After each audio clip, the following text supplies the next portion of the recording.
नमस्कार साथियों, स्वागत है आपका अपने चैनल, आपका अपना परिवार बॉम्बे स्टडी पर। आज की इस क्लास में एक बहुत ही इम्पोर्टेंट टॉपिक लेकर आया हूं कि गोलीय दर्पण में बनने वाले किरण आरेख के लिए नियम। तो गोलीय दर्पण में बनने वाले किरण आरेख के लिए जो नियम होता है, जो रे डायग्राम के लिए जो नियम होता है, तो बहुत सारे बच्चे क्या करते हैं, इसको रटना स्टार्ट कर देते हैं। तो आपको रटना नहीं, यहाँ पे समझना है। अगर आप इस वीडियो को देख लेते हो तो आप कभी भी नहीं भूल सकते हो। चलिए स्टार्ट करते हैं।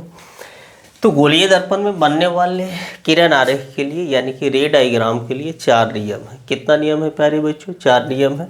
और उसमें सबसे पहले अगर इसको समझना है तो एक दर्पण लेना पड़ेगा।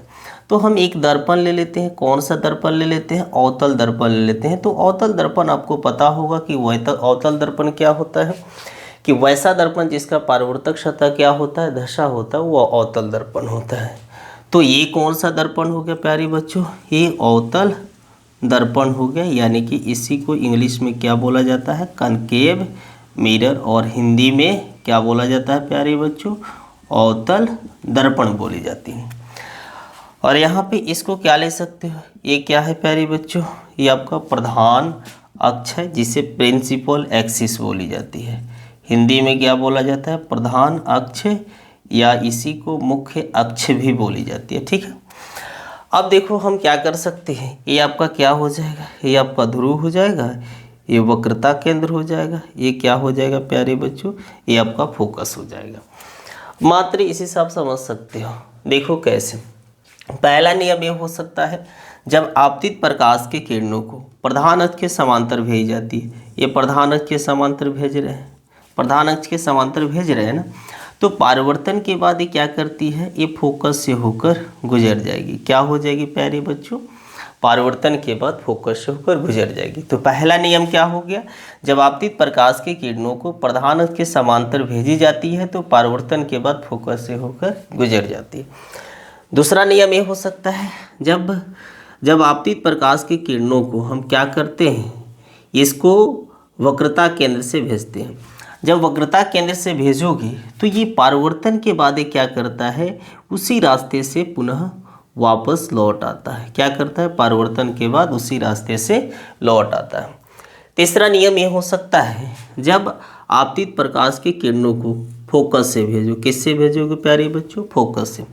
तो ये परावर्तन के बाद क्या हो जाता है? प्रधान अक्ष के समांतर हो जाएगा। क्या हो जाएगा प्यारे बच्चों? प्रधान अक्ष के समांतर हो जाएगा। तीसरा ये हो सकता है कि जब प्रकाश की किरणों को कहाँ भेजते हैं? ध्रुव पर भेजते हैं। तो जैसे ये ध्रुव पर आपतित कराओगे तो यहाँ पे आपतन कोण परावर्तन कोण के बराबर हो जाएगा। तो यहाँ पे आपतन और परावर्तन कोण, यहाँ पे आपतन कोण हो गया, ये क्या हो गया? परावर्तन कोण। तो आपतन कोण परावर्तन कोण के बराबर कब हो सकता है? जब इसमें अभिलंब का काम करेगा। तो ये जैसे एक्स और एक्स डैश यानी कि प्रधान अक्ष प्रिंसिपल एक्सिस जो होगा, यहाँ पे क्या चीज़ का काम करेगा? लंब का काम करेगा। तो इतना ही क्या होता है? ये 4 नियम होता है। पहला नियम क्या बताया है? जब आपतित प्रकाश की किरणों को प्रधान अक्ष के समांतर भेजी जाती है तो परावर्तन के बाद वो फोकस से होकर गुजर जाती है।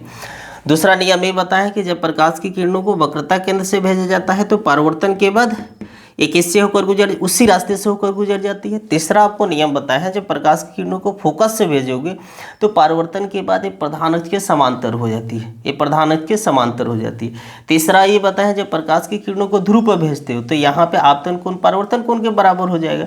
और अभिलंब का काम क्या करेगा? प्रिंसिपल एक्सिस यानी कि ये प्रधान अक्ष करेगा। आई होप आपको ये समझ में आ गया होगा। आपके एग्ज़ाम करीब है, अगर जो टॉपिक आपको समझ में नहीं आ रहा होगा तो आप उसको कमेंट करो और उसकी हम क्लास नेक्स्ट डे लेकर आएंगे। Thank you.